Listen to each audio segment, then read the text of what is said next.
I live in a place in the San Francisco Bay Area that has a lot of Victorian houses. And so I modeled up this scene, and I would be happy for any of you taking the masterclass to give you this file if you want to just kind of look at. So I built this scene with this, again, just kind of from one angle, this playful Victorian house. So I wanted something that was interesting, not again talking about fantastic believability. I didn't want to just model something that was just flat and straight lines and exactly like you'd see in reality. I want something a little bit more interesting, a little bit cartoony. If you notice from my artwork, I tend to like kind of a whimsical style. I can do realistic stuff, but and I enjoy the kind of cartoon stuff. I guess that's why I work for an animation studio and not a film effects studio. All right, so what I commonly see out of demo reels is something that looks kind of like this. Simple mental ray lights. So, I've seen people do, a directional light for the sun with a ray trace shadow. And one of the tricks that I see all the time that bugs me is that people put shadow color. Shadow color is a fake. I don't really ever use this, to have color in a shadow that causes this blue type of effect. Just because it's not realistic. So we'll do some lighting, and we'll always use black shadows. And then an ambient light in the scene to just kind of like fill in this, fill in these areas, just kind of give some flat light, and maybe a fill light, that's blue. This is a common method that I see that I don't really like the look of. It doesn't look realistic or believable. It looks kind of flat. There's entire television shows that are rendered. Yeah, it may render fast, renders in just a few seconds, but it just looks kind of gross. So I'm going to use a different renderer. I discovered V-Ray for Maya, I don't know, almost 2 years ago. No, whenever it came out. Year and a half?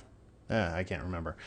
Anyway, I didn't really like Mental Ray's global illumination. Some people can use it, wonderfully, but I really liked V-Ray. It was just nice and simple. I'm not going to teach you V-Ray. You can go out and learn V-Ray. We don't have enough time for me to teach you how to use V-Ray, but I can show you some methods that I really think just the core essence of what to do with lighting. So I have some lights. I have a sunny setup, a cloudy setup, a sunset, and a night. Kind of go through talking each of these, what I had done. So I'm gonna hide some stuff. Let's say so my settings. I am using global illumination. And I have a V-Ray light, so I have a sunlight here. And the sunlight in this scene is way up here.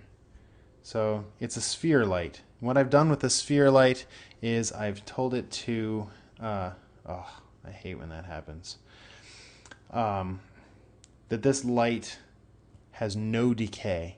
So if this is on, it's kind of like, if you have this unchecked, it's going to have a rapid fall off. If I turn on no decay, it's going to act like sunlight or like a directional light. The light is going to go on forever and ever and ever. V-Ray lights automatically have shadows. You don't have to turn on shadows. I made it kind of a warm color. So let's look at what that looks like. These renders will take a little bit longer. So render shot cam.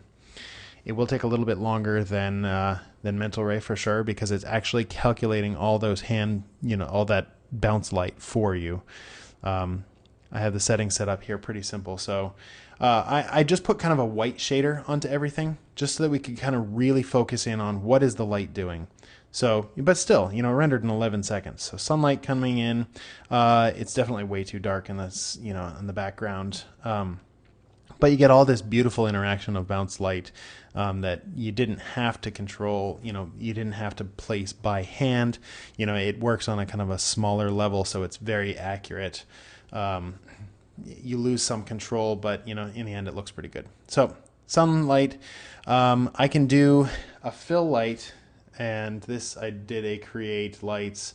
I have different V-Ray lights. If you get V-Ray from Maya, there's a dome light. And so what this looks like is, this big dome in this scene. So you've got, here's my dome light. And this is light coming from kind of all directions. It's kind of like the ambient occlusion node, but an actual light that will have directionality to it as well. So this one has just a single color into it. So if I render that, what it's going to do is it's kind of going to give us the blue of the sky. So it has just kind of a flat blue color. I turned it on. You can put, some sort of texture into the background if you want, or use cards or whatever. But, this is just, so, blue light coming from everywhere mixing with warm light from sun. And right off, it already starts to look, pretty cool. Because you get a lot of interaction of light. You get these purples, where the warm light and the cool light are kind of combining together. I can use a high dynamic range image in the fill light as well if I want, map a sky texture into it. But something that I enjoy doing is to just, use Maya's procedural methods. So I have a dome fill, and this particular one has a ramp connected into it. So this ramp will have kind of the effect of kind of dark blue at the top of the sky, blue kind of middle of the sky, and then kind of like a sunset on the horizon. So give this kind of soft kind of gradient down, and then eventually to like this dark color, from underneath. So if I render that one, instead of just getting one flat color of blue for the sky, I'm going to get this kind of wide variation in the color in the fill light itself. This is something that you cannot do with the ambient occlusion node. It's not as accurate. But the nice part about this is you get this variation. So from the side, it's kind of, this warm light, but from the top, if you look at the top facing surfaces, you get the blues. So you get warms and blues. You can see a lot of artifacts here. This is just because I have my render settings kind of low for my global illumination, but I can easily increase that later. But you get the idea of the light, so it still renders 14 seconds. We got this, render going. Another thing that I wanted to do here, we had talked about implied shadows, or implied lighting. I could, have a light in that other scene, that robot, office scene where you have, light coming in from a window. I'm going to do something a little different here. I made a texture map. Let me unhide this. I put an image plane, and on this image plane, I have a texture, and the texture is of, this kind of tree cards. So I painted it in Photoshop. It looks like kind of leaves of a tree. I paint that on here. Let me see if I can not crash this. So no, it's not going to see it because I have it mapped into transparency. So this is the map. So black and white map mapped into transparency onto a card with a V-Ray or a Lambert shader. And what this is going to do, because V-Ray is all ray traced, so all the shadows are ray traced, I can just simply have this in the scene and hit render now. And what it's going to give me is it's going to look like there's a tree just outside of the camera's kind of point of view. Add some variation to the scene, makes it a little bit more interesting. Makes the lighting break up in a way that looks just much more appealing. Not quite as arid and hot as this was, depending on the look you want. But it's a nice trick to say you could actually put a tree model over here as well to cast shadows. But this works pretty well for just having some sort of shadows in the scene. And then if I wanted as a kind of last light, I have this green leaf glow. So this is a rect light. So it's one of these rectangle lights. It's like an area light. And what I'm going to do for this is I'm going to give it kind of a golden or kind of greenish gold, yellow kind of glow to make it look like the light that's coming through the trees. It's a subtle effect. Here it goes. It's rendering. To make it look like, the light that's refracting through the trees is giving a little bit of a kind of a green tint, over here. You can decide whether you want to do this or not. I don't know if it adds much to the scene. There's a little bit of kind of glow, but that's what would happen with a real tree. That way you get your fill light has a little bit of variation of color. So, right off, this has a huge amount of variation, renders really quickly, nice simple lighting setup, and you can read the shapes and the forms of everything really well. Let's look at running out of time here. Let's look at sunset. So the same idea for the sunset lights. I have a dome fill with a ramp in it as well, a little bit more contrast ramp. I've got a light inside the living room. This is a sphere light that I've placed inside the living room here. I have the windows that are kind of like a glass refraction. So if I hit 4, I can kind of see I have a light in there. I've got a light on the porch as well. That's just, again, a nice little sphere light. I'm keeping the technology really simple with this. And then I have, I wanted to have sunlight that's kind of like setting sun. So let me just show you these one at a time just you can kind of see the process. So keep that, hit render. So this is just the sunset sky kind of fill light. And so this has deep kind of orange on the side, purple from the top. So this is like the moment when the sun is just starting to, or has just gone down below the horizon. Let me turn on the sunlight here. The sunlight is a spotlight that's kind of, if I look through the camera, you can kind of see it's just hitting the top of the house to make it look like the sun is just kind of grazing over the trees, and you're getting a little bit of this deep red kind of light. And I used a spotlight so I could kind of have this fall off so that it's bright at the top, and then it's not just a sharp line, it's like soft sunlight that's just kind of grazing in, giving a kind of interesting type of look here. And let me turn on these two kind of porch lights. So this light by the door and the light inside the window.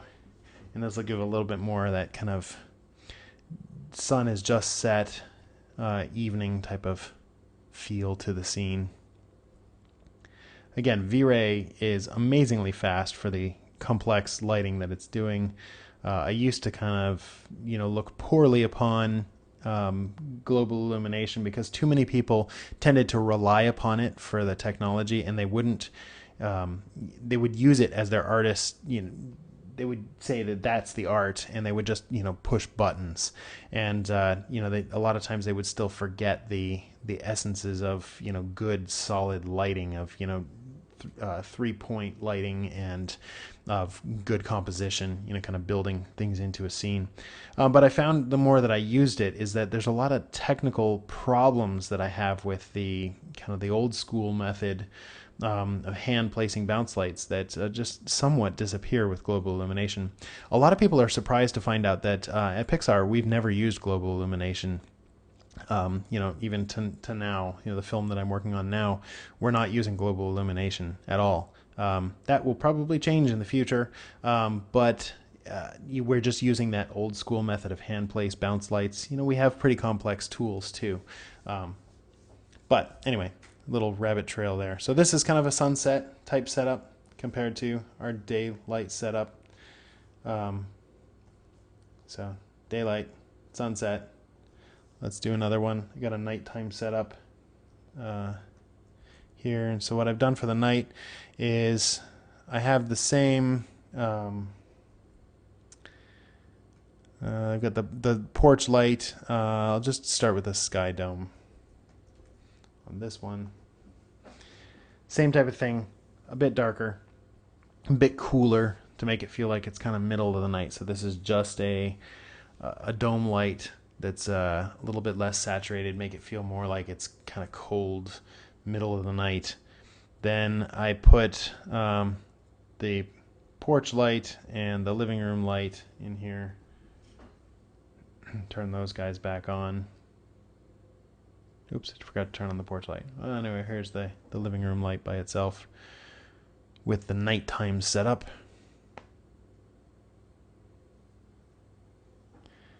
And here's the porch light.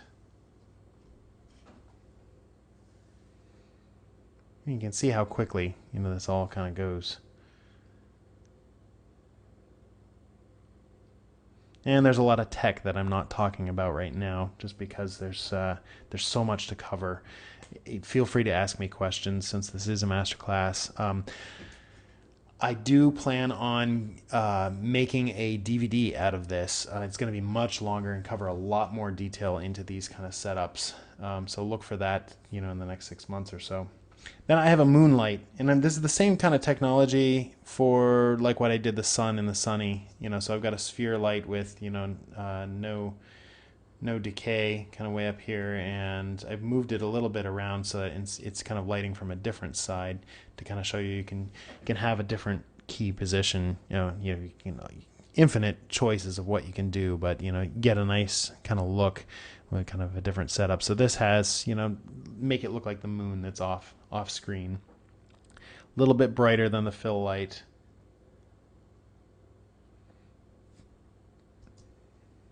So there's the moonlight coming in. And again, I'm getting little light leaks because of my low settings. Street lamp. I'm going to turn on, like to say, what if there's a little street lamp that's kind of fading off to the side. So hit one last render here.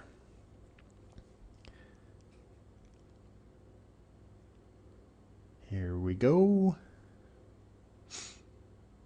Again, if you're interested in this scene, let me know, and I can put it up somewhere for people to grab down. You can experiment with it, play with it, do whatever you want.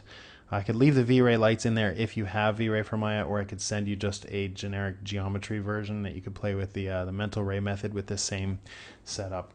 So here we go. Quite a few different little lighting setups. Really quickly give interesting looks using a global illumination method. I want to show one more example of a high-res illustration, and we're kind of approaching the end of this part of the class, and then a few more things.